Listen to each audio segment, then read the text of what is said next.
I just want to say a very quick thank you so much to everybody for joining us. The St. Vasilios Philoptochos created this wonderful event and generously invited us to host it. My name is Ari. I am one of your hosts, and many of you may know my co-host, and I'd like to introduce Foti Stamos. Hello, Foti. Yes, so Ari, as Hello. Ari has mentioned, we want to personally thank the St. Vasilios Philoptochos for actually reaching out to us. And I want to say a special thank you to Evelyn, Elaine, and Chrissy, who contacted me about taking us up on an offer of providing virtual wine experiences for various different occasions. And we went back and forth a couple of times. I think Evelyn and Elaine and Chris had a lot of questions. We hammered out the questions. How was this going to work out? And here we are. We put together a nice package for everybody. We're going to do a tour of Greece. We picked 3 different regions that make amazing wines that we're going to talk to one of our hosts coming up soon about the different areas and the different wines.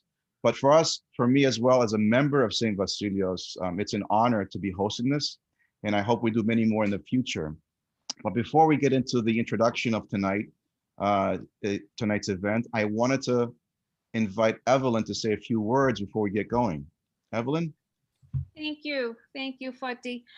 Welcome, Father Chris and Presbytera Claire, Father Yanni and Presbytera Marina, and guests from as far as Seattle, Chicago, Dayton, Ohio, Philadelphia, and Washington, D.C. And I hope I didn't miss anyone. Connecticut. Thank you. We're really excited about having this wine webinar hosted by Foti and Johnny and Ari, who's behind the scenes. And, maybe we'll make this an annual event. Maybe we'll be in person and Zoom for people who can't make it. Absolutely. I want to give a really special thank you to Elaine and to Chrissy. And, you mentioned me, Foti, but I really had nothing to do this. It really was all Elaine and Chrissy. So from the bottom of my heart, thank you for doing all this to everyone. And thank you all for being here. Thank you so much, Evelyn. Thank you. And before we get going, if you want to mention a couple of housekeeping elements of, we can ask questions through the chat box. Yeah, absolutely. If anybody has any question, which we encourage, we love questions. Johnny loves questions. Use the chat.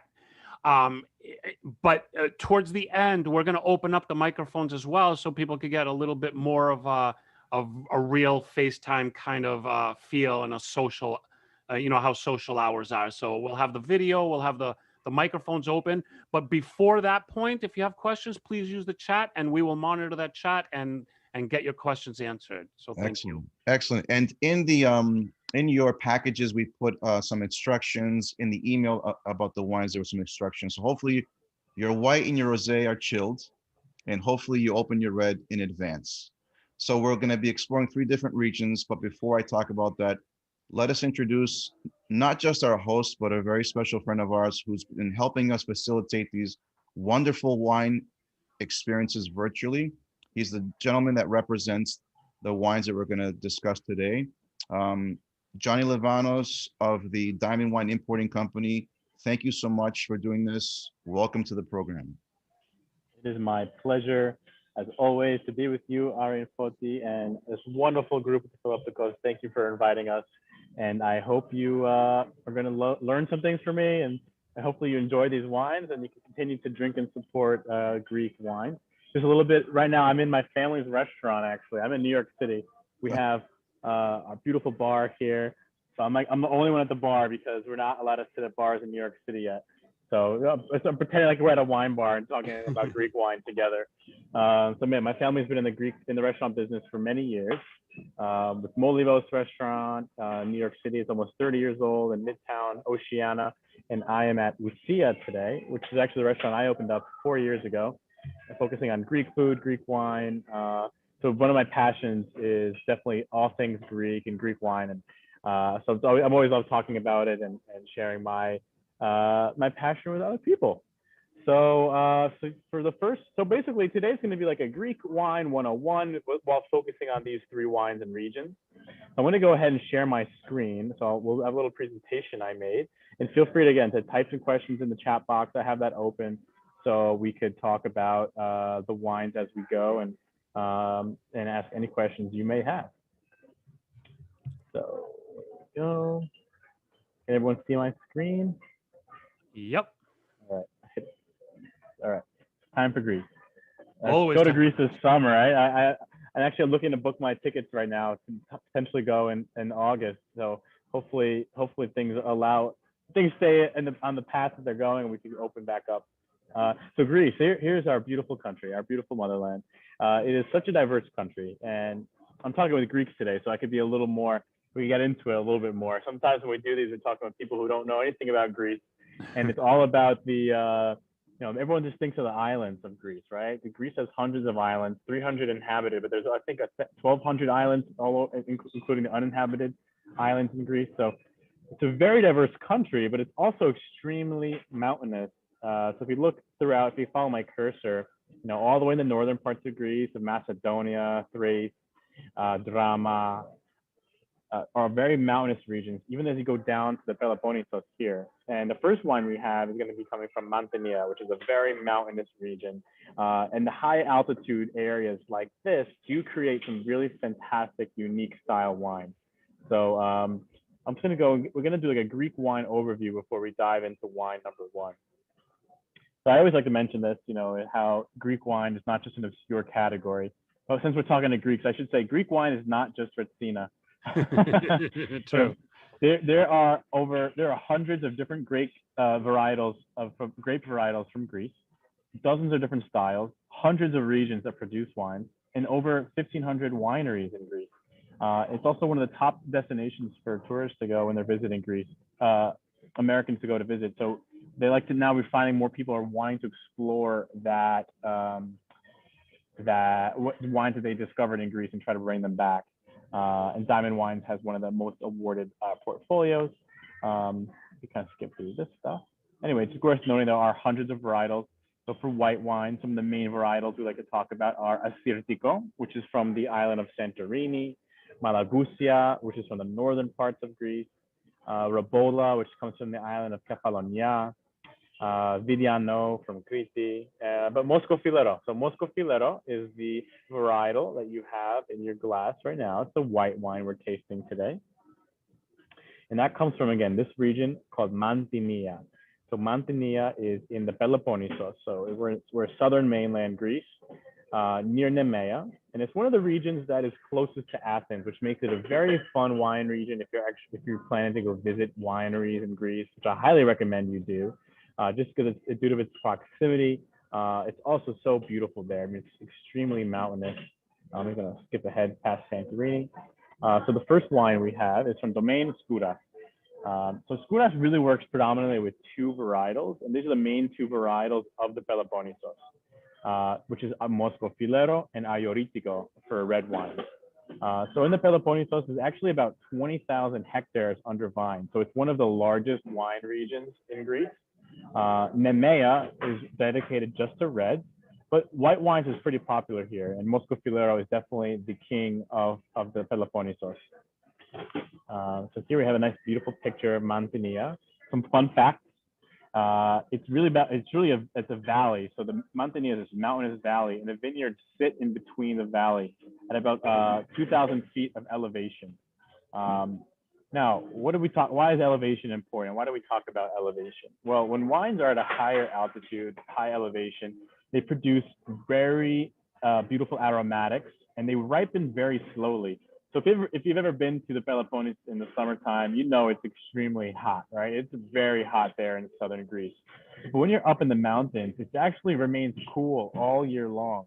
So you have this beautiful, cool climate that allows the grapes to mature slowly, and they develop little by little. So what happens is you get this wonderful, mature, complex flavor profile, which is very important with Moschofilero.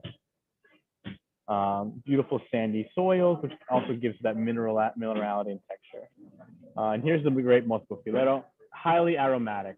So So if you're ever tasting this wine, and everyone, I have a glass. If you ever have a glass with by now, don't wait for me to start tasting. I definitely want you all to. Johnny, I just wanted to interrupt because somebody after my own heart, which is Mary Rokas, suggested which wine is first. Time to start sipping. So thank you. Yeah, so we'll do the white. We're gonna do the white wine first, the Moschofilero. So this is a grape that is highly aromatic. So what does that mean? Well, it just means that it has so many flavors on the nose. When you're smelling this wine, you should be getting a lot of different senses of floral notes and fruity notes. So man, give this wine put your nose in the glass and give it a sniff. I'll give some wine tasting little tips too. I always love to swirl my glass around. That allows all those aromas to really kind of start to rise up, and it allows you to just get a lot more aromas and flavors, capture more scent. I'm gonna give it a swirl and keep smelling it. So I have to the left of here on my screen, I have common descriptors. People like to call it a rose garden, a bouquet of roses, or I like to think it has jasmine, honeysuckle note aromas on the nose. But it's such a very beautiful and charismatic grape with so much characteristics to it. And one thing that's interesting is for a white grape, it actually has pink purple skin. So if you see the picture, it looks almost like a purple grape, but it produces white juice. So sometimes if you have a Moschofilero, they might have a hint of pinkness on the color of the wine, which is definitely unique and interesting. You don't see that too often. I have some more pictures here of the Montagna Valley. I mean, it's so gorgeous. I love the environment of being up in the mountains. Such great vineyards here. Oh, beautiful. So this is developed. This wine is from George Skouras. So Domaine Skouras is one of the pioneering wine producers in the region. He started the winery in the 80s, and he was basically just making wine in his garage. And before him, people in Greece weren't making as high quality wines as they do today. So he's one of the pioneers that brought top quality Greek winemaking to Greece, and he gets a lot of credit. So I have a quick little video I can play because he does a much better job at describing Moschofilero than me. I love hearing him explain it. So I'm going to hit play here. Can you hear it or no? I don't think so. No? Okay, hold on. Let me make sure I share my sound. One moment. It was very interesting to see that what looked like a red grape was making white. Exactly. It's so crazy how that happens. Yeah. Share sound. This is my grape. I love that. There you go. Can you hear it now? Yep. About that grape and what we were tasting last night. Okay, Moschofilero. It is my grape. I love that grape very much. It is in the center of Peloponnese. I make wine with the Moschofilero the last 20 years. Moschofilero, it is a grape variety which we can find in the center of Peloponnese, in a plateau and there is, and for that, because of that, it's typical. At about 2,200 feet, and up there it is a cold area of Peloponnese. Imagine that the harvest comes in October. That means a lot. As this area it's a cold area, the Moschofilero preserves the aromatics. By itself, the grapes of Moschofilero, they have red skin, which is not exactly red because there are a lot of clones. So there is the Asprofilero, white Filero, which is green, more green. There is the Xanthofilero, which is the blonde Filero, which is another grape, it's like the Gewürztraminer. There is the Mavrofilero, which is the black Filero. So there is a lot of different grapes, but there is color on the skin. And the wine have not color. It's unbelievable. It's like transparent. But the wine, it is always having such of beautiful aromatics based in flowers. the rose petals, the violet, the jasmine, you know, the sweet citron, all these citrusy aromas comes. So that basically is a nice description from Mr. Skouras himself. So again, it's this 25-year-old vine. So these vines are very mature. It's such a beautiful expression. And I'm gonna stop sharing my screen for a moment so that we could, you know, open it up, see if people want to ask any questions, if anyone has any comments on the wine, so we could talk about it. What do you guys think? Arya, what do you think? I've had this before, so you know, it's not my first time, but I'm gonna say it, and I always say it. It's just such a refreshing, a very beautiful bouquet, refreshing. I'm more of a red, but when I do white, this is. It's definitely I think for those of us that are huge into Sauvignon Blanc, right? Yeah, Sauvignon yeah, Blanc exactly. is a big category, and as you mentioned, refreshing, crisp, inviting, especially if the weather gets warm. But this is classic example of what Greece has to offer in white wine production. It just suits the environment, it suits the occasion, it's easy to drink. As the weather hopefully gets warmer, you know, we had snow yesterday, believe it or not, but this is, I think, a great expression of very well made white wine from that part of Greece. Yeah, I agree. It's definitely fun, and I don't know if you heard George Skouras mention how this reminds him of Gewürztraminer. It's another varietal that people oftentimes compare this to. Those are just really just two very aromatic grapes. You know, grapes are just extremely characteristic, a tremendous amount of flavor. And someone asked in the chat box, are these grapes grown on the side of the mountain or in the valley? So yes, it's in the valley, but like up the side of the mountains as well. So, you know, on that, there's different levels. So there could be some that are on the valley floor, and then other vineyards that grow up on the side of the mountain as well. So that again, that high elevation keeps the grapes cold and helps them mature slowly. And as George said in the video, these grapes are harvested in October. So in most other parts of Greece, they're harvesting the grapes in August or September. And that just shows that they mature quicker or slowly, right? So the earlier you harvest, that means they ripen faster. But as a grape matures slowly, you know, it's like they get more characteristics. It's just, I don't know. I mean, I don't understand how it just, by slow and steady wins the race, right? Like that's what they say. And I think it's true with grapes as well. So something I like to mention. I have another question here. What are good cheeses to pair with Moschofilero? So white wines like this, which have very bright acidity, I think go really well with lots of different types of cheeses.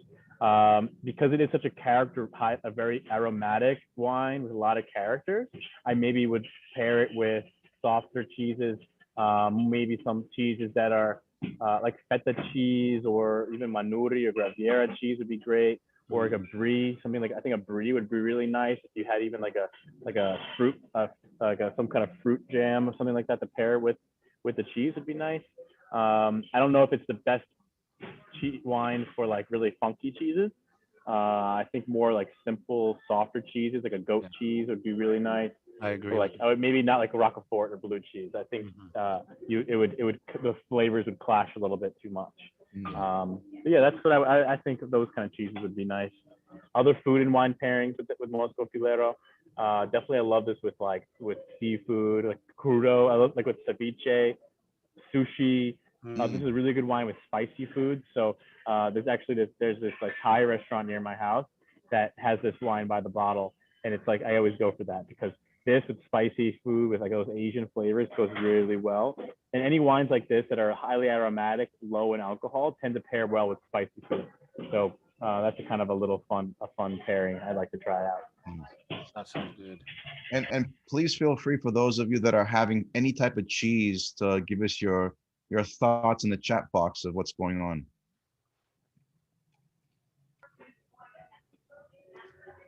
Cool. And everyone like the wine? Any other thoughts, questions? Should we move on to wine number 2?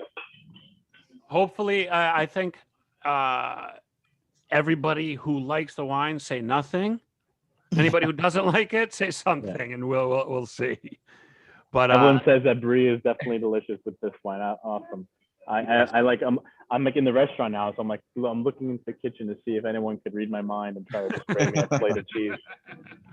You should text the chef as Yes. we're doing it. Chef Vasilios, you have any brie back there?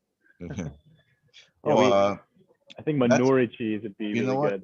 We got an interesting comment from Kathy, who mentioned burrata or burrata from the Italian cheese. Yeah. Yeah, I think like cheeses like that, like creamy cheeses that are pasty, but like aren't over the top of funky flavor, or else they would clash.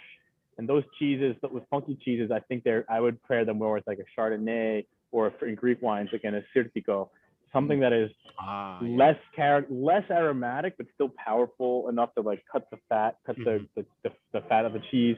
Those are the kind of pairings I like to look for. So the Dayton crew is enjoying feta and kefalogravieri, so that's good. Yeah. Awesome. Excellent. Okay, you guys got a nice dinner pairings already. And somebody's enjoying it with octopus. That sounds really good. Yeah, I mean, all Greek wines are meant to go with food. That's like always something I like to mention is how in Greece, wine is food, right? Like wine isn't something that you just drink to get drunk, right? Wine is something that is part of the land, and it's part of the dinner table. So, you know, all the wines that we import and a lot of the Greek wines that Foti and Ari work with, they are really meant to be wines that go with food. And what makes a wine go well with food? One is usually a brightness and acidity. So they're all going to be dry wines. You know, Greece makes some really amazing dessert wines. But most of the wines that we work with are all dry, like really bright acidity. And having good acidity in wine is important for food because it allows it, you know, the acidity washes your palate clean so that when you're going in for that second bite, you know, your palate is reset, ready to go, and it makes the food taste better. And I almost like to think of it, like to make the analogy of imagine squeezing lemon on, you know, on a piece of like fresh fish, how that lemon juice brightens up all the flavors. Yes. Wine kind of works in the same way. It brightens up the flavors because it's resetting your palate, and the acidity kind of excites your taste buds. So Greek wine goes well with everything. Yes, it does. That's a good tagline. I like it. Yeah. All right. Well, while everyone's finishing their first glass of wine and having some bites, I'm going to go back to sharing my screen. I have some other wines we could talk about before we get to wine number 2. So I'm sharing my screen. All right. So this is a Moschofilero. Again, this is also available for sale, Urban Wine Club and Greek Wine Club. So definitely recommend checking it out there when you need a refill. This is a wine that's perfect for spring and summer. I mean, this is the kind of wine that it's low in alcohol. It's only 11.5% alcohol. So it's definitely, you know, it's something you could have a little bit more of. It's easy to drink. It's not like screaming tannins that, you know, it's like a nice easygoing wine. I think for spring, it's one of my favorites. Those aromas of white flowers just are perfect for the spring. So same producer also makes wines from Nemea, which is the neighboring region. So Nemea is dedicated 100% to Ioritiko, which is the grape of St. George. We're not tasting this wine today. I'm just going through this because I don't want to make you all rush to finish your first glass. So another high altitude wine growing region. Ioritiko in Greek means St. George. So it's the grape of St. George. And it's actually one of the most widely planted red varietal in Greece. These could be soft and very tannic and often have these notes of red and dark fruit, spice, and carnation. George Skouras, we have a fantastic barrel aging cellar there. So the wines are aged in barrels. We'll skip this. And yeah, so this is the St. George Ioritiko. Recommend checking out that. All right, so wine number 2 is going to be the Rosé. So if you want, you could pour yourself a glass of Rosé, or you could save it for later, whichever you prefer. And so the Rosé we're drinking comes from Mylonas Winery, which is from the southern part of Attiki. So Attiki is the region that Athens is in. So this is actually the closest to Athens out of all the wineries we work with. And they're a really fun producer. So this is central Greece. Attiki is considered central Greece in terms of winemaking. Most of the wine that they grow here is actually Sabatiano. So Sabatiano is a white wine, a white grape and you probably have had this before because it's what they use to make Retsina. Ah. So yeah, Savatiano is the most widely planted white varietal in Greece. And about 80% of all the vines in this area are dedicated to Savatiano. What makes this region special though is, it has this calcareous, like rocky soil, mountainous terrain, proximity to Athens, as well as proximity to the ocean.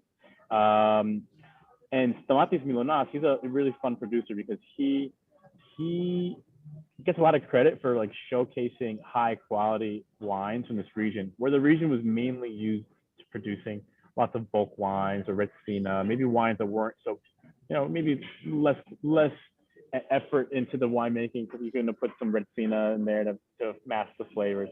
Stamatis Mylonas, he doesn't do any, he's really focused on the quality. So here we have the Mylonas Rosè. This is a blend of Mandilaria and Malagusia.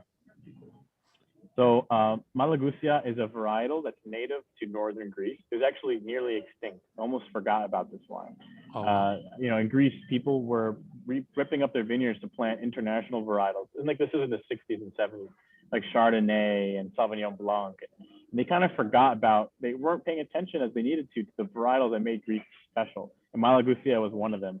So I love this varietal. It's very unique, very aromatic again, beautiful mouthfeel. And then Mandilaria is a red varietal from Crete. It's indigenous to Crete. He also grows this now in central Greece. So basically two varietals that are native to Greece. And when you blend them together, you get this really fun style rosé. So Malagusia is a white varietal. Mandilaria is a red varietal. When you blend them together, that's how you get that nice plush color. Yes. And if you're going to give this wine a smell in the nose, I have my glass of rosé here. Oh, first, I'll look at the color. I mean, it's this beautiful, like salmon color. Mm-hmm. And the nose, I mean, it just jumps out of the glass. So like floral, fruity flavors are really pronounced, which is really fun. Then you have this nice fruitiness that balances it out. Mm. So Stamatis Mylonas is fifth generation winemaker. So his family's been making wine for 5 generations. They were mainly farmers, and in 1917 they built their winery to kind of produce their own wines. Wow. And we call this is organic. They do organic biodynamic farming with minimal intervention. So what that means is, he lets the grapes do the talking. People always talk about from farm to table. Well, I like to call this like from vine to bottle. There is very little that happens between the grapes being picked and put into and fermented and made into a wine. And Johnny, that's huge nowadays. Like so many people are so into that, and good reason, and they do that. Definitely, and it's important for the wines, I think, because you could do winemakers are like chefs. Like they could do a lot of different things to make the wine taste a certain way, whether it's using oak barrels, using different types of yeast, letting it sit in the skins for a certain amount of time, controlling the process of how the flavors develop. But when a winemaker is really skilled, it's like less is more. And if they could really, if they're good winemakers, they're skilled at making wines that are clean, like Stamatis, the wines taste so much better. You could taste the land, and so all his grapes are hand picked, done in stainless steel, and you should get these like beautiful spring flower aromas with the red fruit quality as well, hints of minerality to it, with a fresh, crisp palate. Mm. Any comments? What does everyone think about this wine? Wine number 2. For rosés, this is one of my favorites. I love this one, this rosé. And rosé has been lately a category that's been slowly growing. Some people have been on the fence about rosé because unfortunately there's been a stigma about rosés being sweet, but rosé is actually a category that's been around for a long time. And if it wasn't for that funny wine that came around back in the 80s called White Zinfandel, it kind of ruined it for rosés, right? So it's true. Now that I love White Zinfandel, right, took a back seat. Now rosés are coming back again as far as the interest. The productions of rosés are fantastic, and as you mentioned too, Greece has been making rosés forever. It's not just something that's recent. Right. Yeah, Greece is definitely making rosés for a long time. I think in the United States, rosés have become more popular due to Provence and wines from France. Mm-hmm. Right. But Greek rosés to me, they're just so versatile. There's something you can drink all year round. They're not only spring, summer wines. You could have this in the winter and the fall. You know, and I think rosés, what I find about rosés is if you have a table, if you're saying, okay, have a table, if I'm at a restaurant, if you are with a group of friends that you're kind of on the fence of what everyone's going to like, you know, rosés, they have qualities of white wine and qualities of red wine. They have a little bit more body than, you know, your average white wine, but they're still refreshing. You can have them chilled. And I think as far as Greece goes, you know, these are the wines that you're going to have. They're serving them at the hotels and the beaches and the beach bars. It's just such a fun, versatile, refreshing wine that, you know, you can't go wrong. Yes. And one of our comments from Helen says she likes the spiciness of it. That's totally. There's like these herbal notes. I feel like it's like spicy herbalness, which I love. Yeah. Which is definitely from the Malagusia, kind of adds those sort of characteristics to this. And we have Linda who's enjoying it with Melizzano Salata dip and Tirokafteri dip. That's a perfect pairing. Marietta is enjoying it with hummus and crusty bread. Elaine, is there some background noise? I think that's because Johnny's at the restaurant. Yeah, that's just so it's just his a lot of action over there.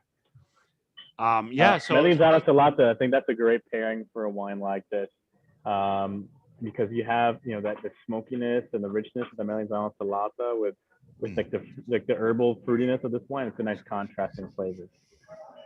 It's also a great wine for an introduction to any occasion, right? It's a great wine to kick off, to sip with, whether, you know, during cocktail time or just, you know, sitting around and sipping it while having good conversation as well. I think it has, you know, it's versatile. It's great with food, but it's also great for just sipping. Exactly. Yeah. Cool. I see everyone's drinking the wine. I don't want to rush people to chug wine out here. But is this? I have a question, Johnny, for all of our guests. Can anyone tell us, is this their first experience with a rosé in general? No, I see a lot of heads shaking, which is great. Because how about Greek rosé? Greek rosé. How does it compare, Greek rosé, to other rosés you've had? I just see nod. Is it better? Johnny, excuse me. Yeah. I'm a rosé fan, but it takes a lot for me to like a rosé wine. And what I like about it is a combination of the acidity balanced well with the fruit and other flavors. And I think this one, it reminds me of a quality Provence rosé. It's got the acidity that just makes your mouth water, makes you want to just keep drinking it. I love that in a rosé. And I had never had a Greek rosé before. This is delightful. This is a great summertime on the back porch wine. I really enjoying this one a lot. Yeah, thank you for the comments. Yeah, I agree. I mean, I think having a brightness and acidity is important for most wines in general, but especially with a rosé. It's all about balance, and if it's too sweet or too fruity, you don't have that balance with the acidity, it makes the wine taste flabby, or it makes it just, you know, less refreshing, or less. It's a wine you don't really want to have as food. You almost want to put ice cubes in it and drink it like a cocktail. But yeah, this is a fun rosé for sure. I like that it has those fruity aromatic qualities to it, but then you have that acidity which balances it out. It makes it just really approachable for lots of different types of cuisines. So yeah. Oh, we have one comment from Eleni. I know it's a no-no to use ice, but how long should you chill to keep it really cold? I always just put the wines in the fridge and I take it out, and that should be cold enough. I mean, if the wine's coming from room temperature, what I like to do is you put them in the freezer for 30 minutes, and, you know, that usually does the trick. I don't like putting ice cubes in my wine because, you know, it's the one thing to keep in mind is that winemakers in the winery, they have a really hard job to avoid getting water in the wine, because water just dilutes it. Like if it's about to rain, and if it's going to rain and they're about to pick the grapes, it's like the worst nightmare, because then the grapes absorb the water and they become less flavorful and less characteristic. So adding ice, you know, again, everyone has their way to enjoy wine. If you add ice cubes to a wine, you know, you're just gonna drink it differently, and it's no shame, no harm, no foul. We just know that it's gonna dilute it, and you're gonna lose a lot of the characteristics that a winemaker maybe worked so hard to make and produce. But it's like putting again, ketchup on your steak, and the chef comes out. Kind of, yeah, exactly. But yeah, no shame, no harm, no foul. And especially if it's like a summer day, I sometimes like it, just throwing it in there. Especially if the wine's not cold enough, and there's nothing you can do to get it colder. Just throw some ice cubes in there. But yeah, I mean, I always just try to make sure it's chilled. I'd like to plan it out, like just have a bottle in the fridge the night before, so I don't have to worry about it. Order the freezer trick. Also, if you're ever in a jam, if you have a bucket of ice, you can take the bottle and you spin it in the bottle. It makes it chill faster. And another tip is if you add salt water to the ice bucket, it lowers the freezing point, and it actually allows the water to get colder than before. So the water that's chilling your wine in an ice bucket can't get colder than 32 degrees or whatever. So the water could get lower. We're getting a science lesson as well tonight. Yeah, those are the tricks. Salt in the ice bucket, spin the bottle, and you get it super cold, super fast. I love it. You got to twist the bottle. It makes it like a whole thing that's going on. This is a science project. We're gonna have you demonstrate that in a future. Yeah, sure. I'll be working the restaurant, and when someone complains the wine's not cold enough, I'll Zoom you. I'll be like, hey guys, so this is what you do. Perfect. Yeah. Athena has a cool trick. Take a wet cloth, wrap it around the bottle, and let it freeze for 15 minutes. It'll chill quicker. That's true, because like as you have that coldness more touching the bottle, that's what makes it colder faster. So I like that. All right, should we move to the red wine, Foti? What do you think? Absolutely. All right. Okay, so our final wine is the Douloufakis Liatiko from Crete. We're going to Crete now. So let me get my screen. Okay, so Crete is here, the southernmost island in Greece, the largest island in Greece. Crete is a very special place. I love it. I told you I want to book my trip to Greece this summer. Crete is like on my top of the list of places to see. My family actually comes from Lesbos, so every time I go to Greece, I always go to Lesbos. And this summer, I'm like, I want to go somewhere different. I've been locked at home a whole year. If I'm going to travel, I'm going to go someplace I haven't been. Do it, yeah. Actually, I have been to Crete, but it was for like only 2 nights. But Crete is a beautiful place with a tremendous amount of history. And the ancient Minoan civilization, they're the ones who brought winemaking to the rest of Greece and arguably the rest of Europe. And they were the main group of people that kind of conquered and were inhabited Crete. So Crete is, again, beautiful, large, wide island. Most of the wines that we produce from Crete come from the center, right in the middle, right by this mountain here. And this region is called Daphne. So there are 5 PDOs in Greece. PDO stands for Protected Designation of Origin. In Crete, that's in Greece. I meant to say Crete. Titia, Peza, Daphnes, Arkanes, and Candia. Daphnes is one of my favorites and one of the most important right now. And there are only 61 wineries in the island. And then bulk of them are in Heraklion, right in the center. So here's some pictures of the trip we took to Greece with some winery, some other wine industry folks.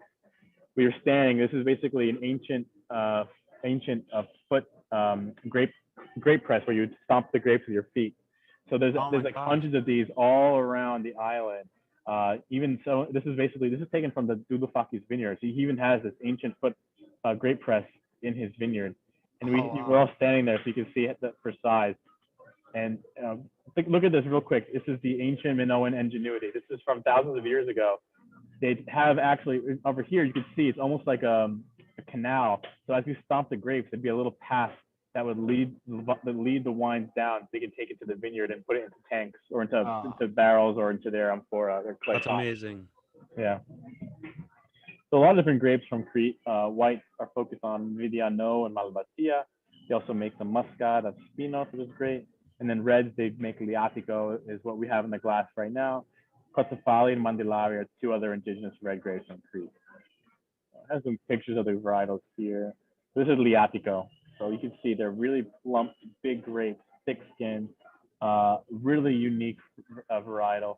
Kotsafali here, big clusters. You can see this as fun. I love to see that. There's a little snail just growing on the grape. Oh, wow. So this is the main Douloufakis. So Crete is such a beautiful patchwork of vineyards, farms, wines, olive trees, fig trees, just so much grows here. It's such a fertile place. And here is Nikos Douloufakis. So he's the third generation owner of this winery. He took over the vineyard from his father.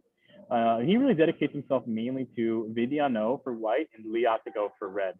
So these are the two varietals that are most important for Crete because of their just how they, I'll start that over. Greece as a country has over 300 indigenous varietals. But then you go to the island of Crete and there are about like 50, 60, 70 grapes only from Crete. So this island is so unique, has a rich history, a rich culture of this biodiversity is tremendous. But for the longest time, Crete was really focused on like bulk wine production. They were trying to make as much wine as they can as cheaply as possible. And they weren't really focusing on the indigenous grapes of Crete. Liatiko, though, and Nikos Douloufakis wanted to focus on telling that story, telling the story of what makes Crete so special. So he replanted a lot of his vineyards to grapes like Liatiko. So we're tasting basically a new planting of an ancient varietal that's indigenous to Crete. I love showing this. They also age their wines in clay amphora. Not this particular wine, but some of their wines, they age in clay amphora using clay pots that were actually built with clay from the vineyards themselves that they have. Still to this day? Yep, still to this day. They dig clay from their wow. own vineyards and they make amphoras out of them. A quick little video here to see if that works. Let's skip that. So this is a line of the wines they choose. So they make 2 amphora wines. So they have a wine that we're drinking today that's aged in amphora, but we're tasting the one in the center, the Liatiko. So this is the founder of Diamond Imports, Ted Diamantes, with Mr. Douloufakis Sr. He passed away a few years ago, and Nikos is now taking over the winery. So I have some other, these are beautiful shots. I love showing this. This is the picture of the vineyard in spring. You can see they don't use any fertilizer. So what they do is they have these cover crops. This is another way to do this, how they farm organically. Having these cover crops in the summer, they till the soil. So all those nutrients from the cover crop is now back into the dirt. And that's how they get a lot of organic, how they fertilize the soil naturally without using chemicals. Oh, wow. So a bunch of pictures here. What's this video? I'll skip that. Sorry, I had extra slides there. So here we have the Douloufakis Liatiko. So the 100% Liatiko, it spends about 9 months in new oak barrels, certified organic. I like to call this a high value item because for the dollar cost of this bottle, you're getting tremendous wine. Also high altitude. What I love about Crete is that not only are you on a mountainous region, but you're on an island. So you have both that maritime influence as well as that high altitude influence that makes the wine so unique and special. Oh, interesting. To me, these wines remind me, I'm gonna stop sharing my screen. You can see me. To me, these wines remind me of wines from like Southern Italy. Like they have this like rustic earthiness to it, which I really love. Yeah. But they're tannic but bold, but like not too intense. They're really well balanced. It's not like your Napa Cabernet in terms of the oak. The oak is more subtle. It's well integrated.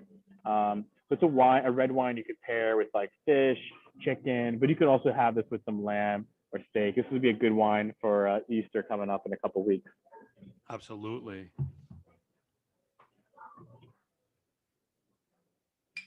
This is a great wine. So Lane asked, where's the vineyard located in Crete? This is in Daknes, right in the center of Crete. So right dead smack in the middle of the island. That's interesting. You always hear about Chania or Heraklion. You don't hear much about the center. Exactly. So we flew into Heraklion and we drove about an hour to the vineyard sites for this wine. Interesting. Okay. Yeah, I mean Crete's a really interesting place, up and coming for sure. The varietals from Crete, they're maybe not the most. They're not as popular as some of the other wines like Aioritiko or Vino Mavro or things like that, but they're showing really well. They age very well, and I love them because they tell the story of Crete.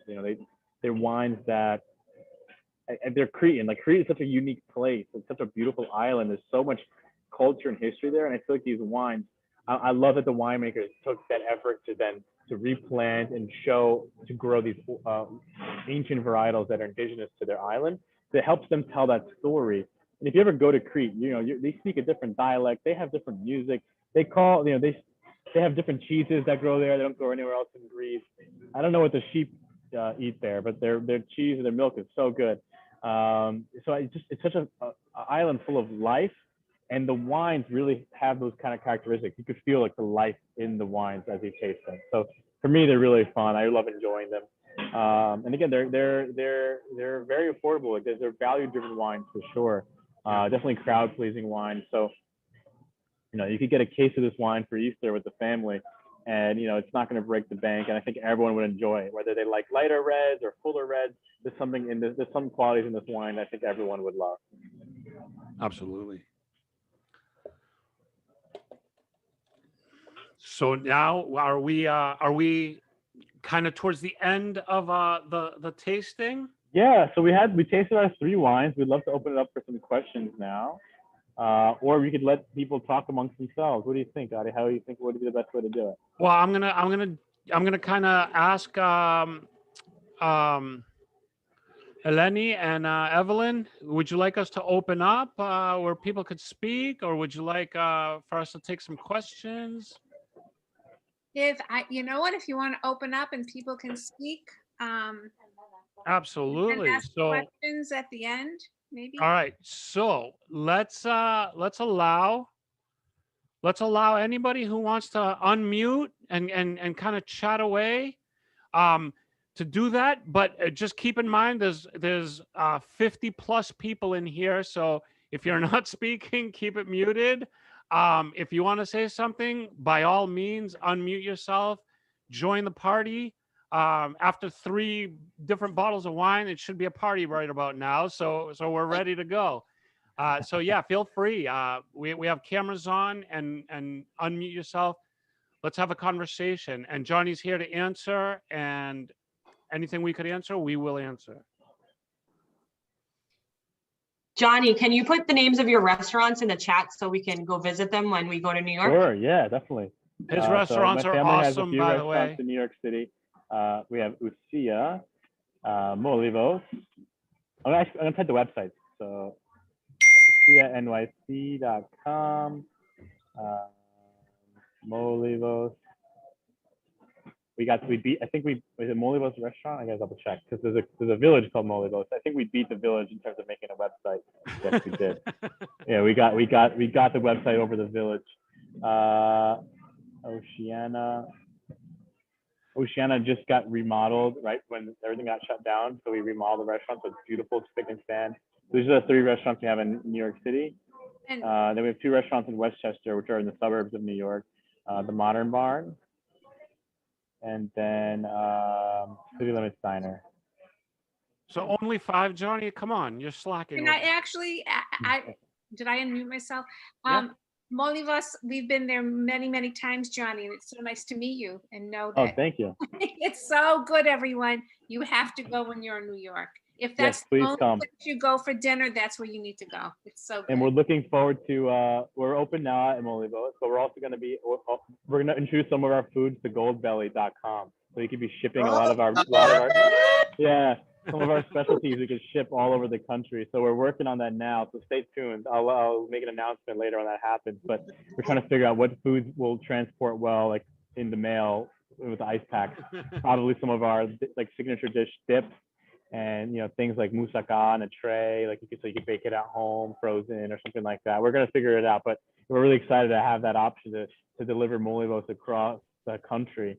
You have to do that because we are big Gold Belly people. So Oh, we'll cool. definitely be buying we'll be on Gold Belly. I just tried Gold Belly for the first time recently. It's pretty awesome. Yeah. I was like skeptical at first, like how could this come good over, but it's they do a good job packaging it, and the food actually was great. Thank you. Kathy asked how can we order the wine. So yeah, Foti put that in the chat box. GreekWinesDelivered.com, a great place. They have so many different things from Greece. Also, they have free shipping, which I think is huge. So definitely take advantage of that. And Johnny, I just want to mention, if you pay a little extra Foti will deliver it on a donkey, a classic Greek donkey. So Yeah. just a little bit extra fee for that. So Foti had said to Chrissy and me when we were making these arrangements that if people were to order any of these wines tonight, that he would give 10% back to Philoptochos. So Absolutely. He will, if yes. you want to order tonight. I don't, Foti's not online right now, so I don't know how far that extends, but, and we won't hold them to it, but. No, I'll speak on behalf of Foti. And yes, absolutely. And this is nationwide. Somebody said all the way to Chicago. Yes. Free shipping. All the way to Seattle, Washington, and Eric, you and Lori should show us your picture because we're curious to see. You're such Hellenophiles. The fellow Eric emailed me and he said that his wife was making on American Easter. She was making baklava and spanakopita and lamb, and so we made a new friend all the way from Seattle, Washington. Excellent, excellent. Hello. Hi, so nice to meet you. Does she know she's on? Hi, I'm on. It's we have enjoyed this so much. We're all here. Can we all say hi? We're on right now. This is say hi. Hi. These are our dear friends. And Evelyn, congratulations.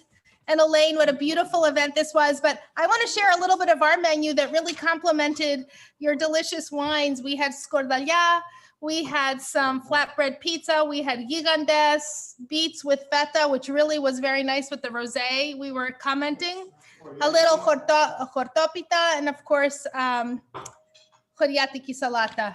So everything it all went so well with the wines. Thank you so much. And now I'm hungry. Come on over. There's plenty.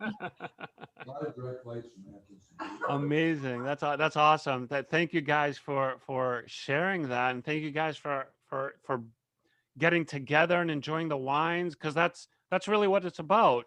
Johnny, back me up.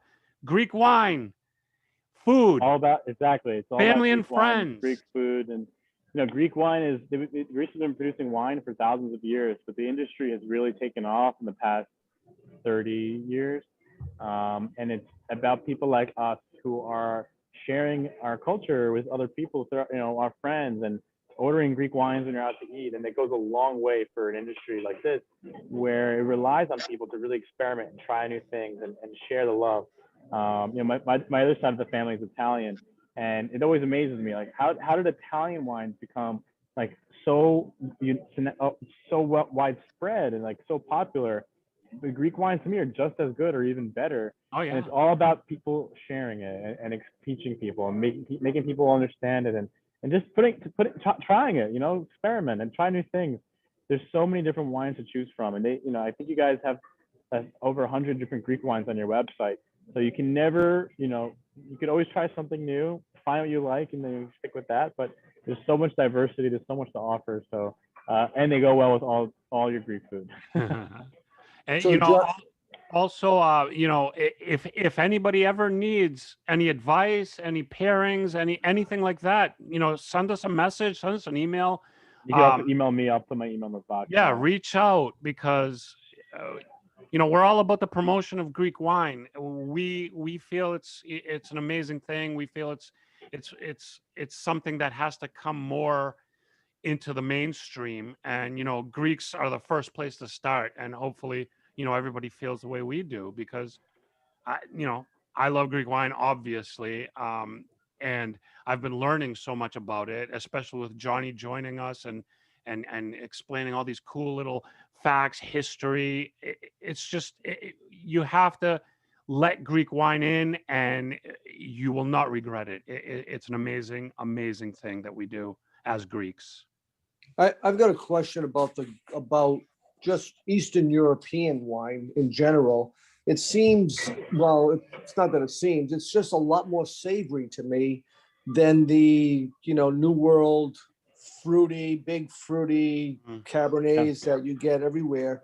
And I enjoy the savoriness of wines, whether it's Hungary, Croatia, Greek, whatever it is. I really enjoy that savoriness. And I'm wondering why these grapes that are so good aren't planted in other regions of the world, and specifically the New World.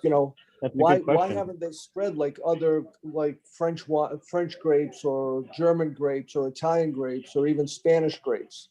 Yeah, it's a good question, and honestly, it's a hard one to answer.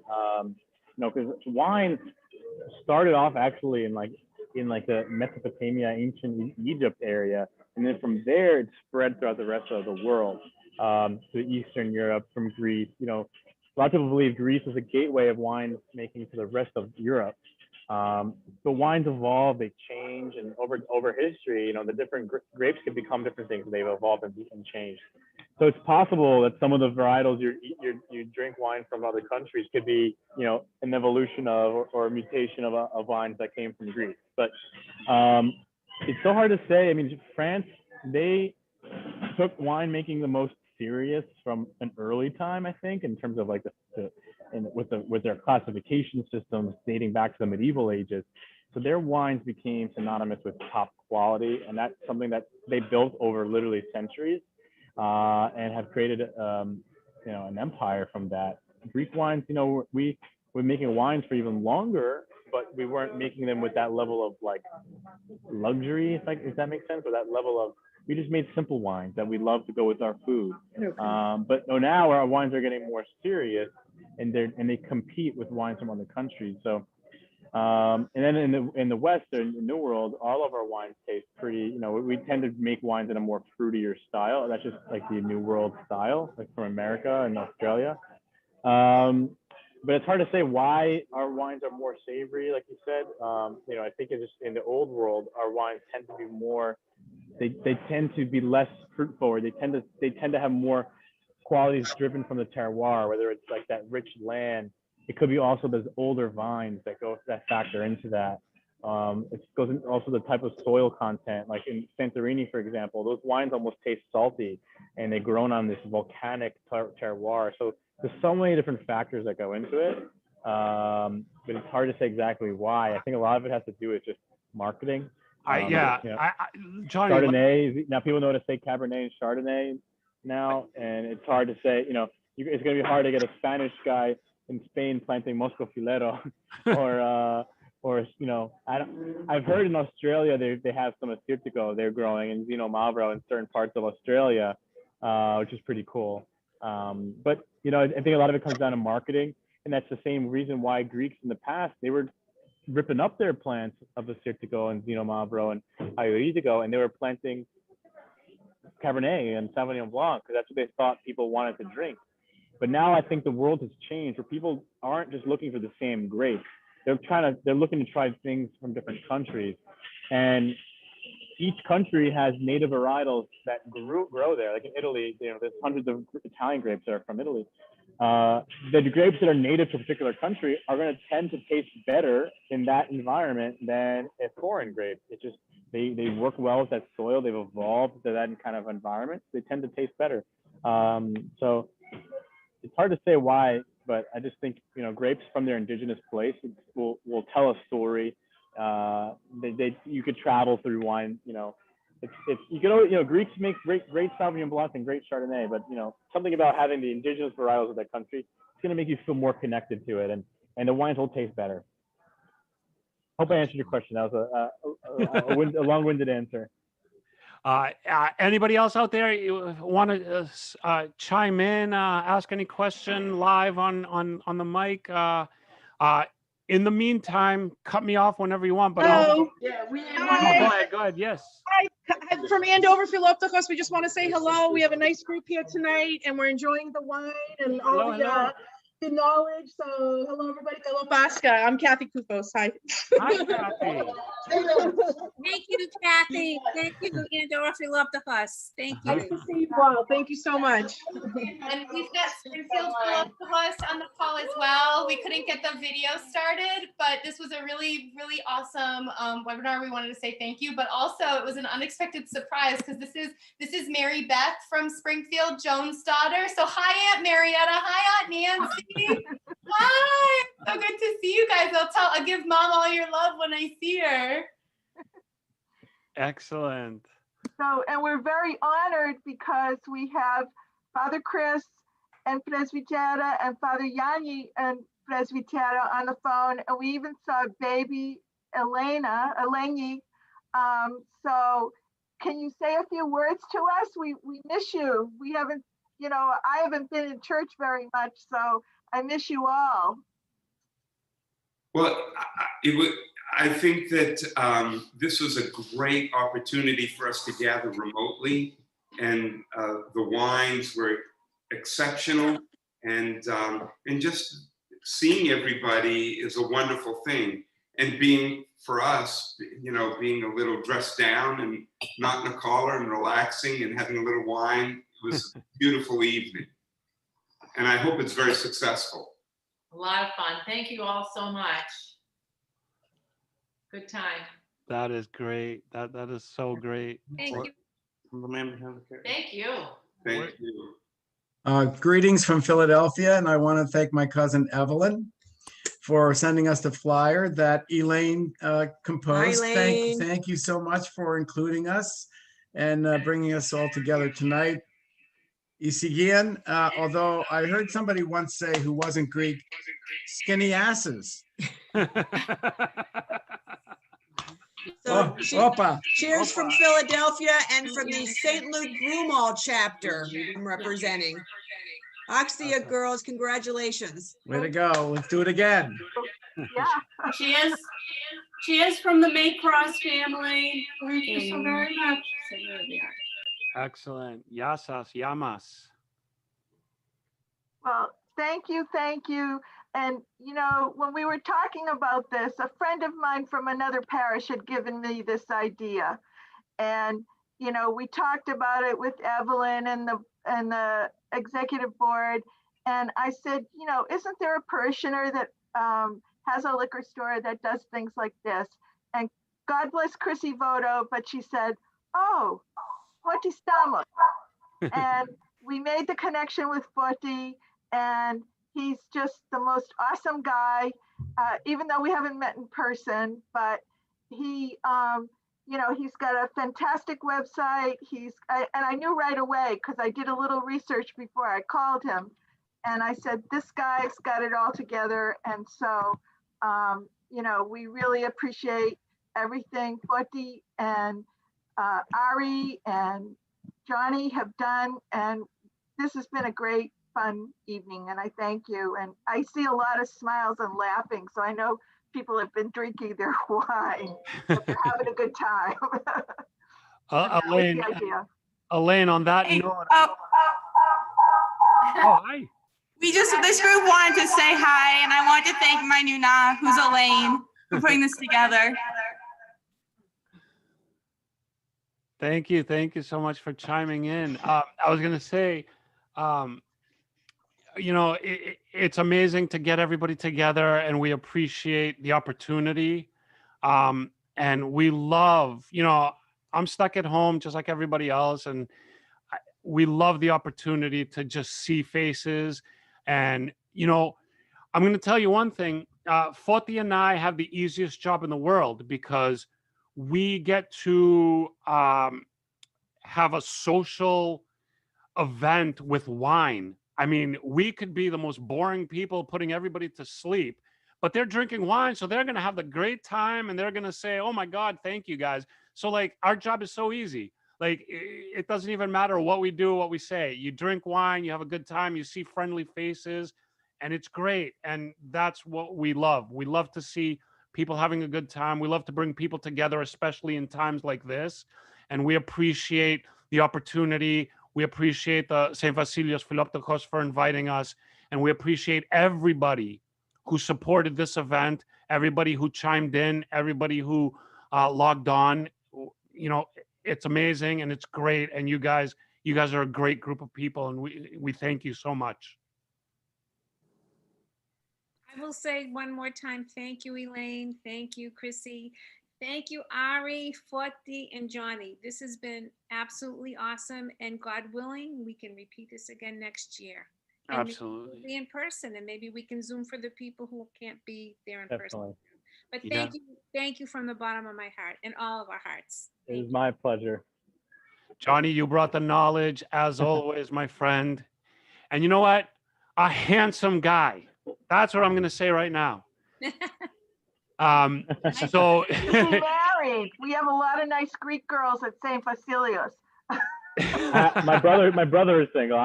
I'm taken though. All right. Well, I'm sure he's as nice looking as you are. He is. He's younger, handsome. He's more athletic than me. So. This was an amazing event. Johnny, thank you so much. Thank you so much for joining us as always. Thank you so much for giving us all this amazing information and teaching us about Greek wine.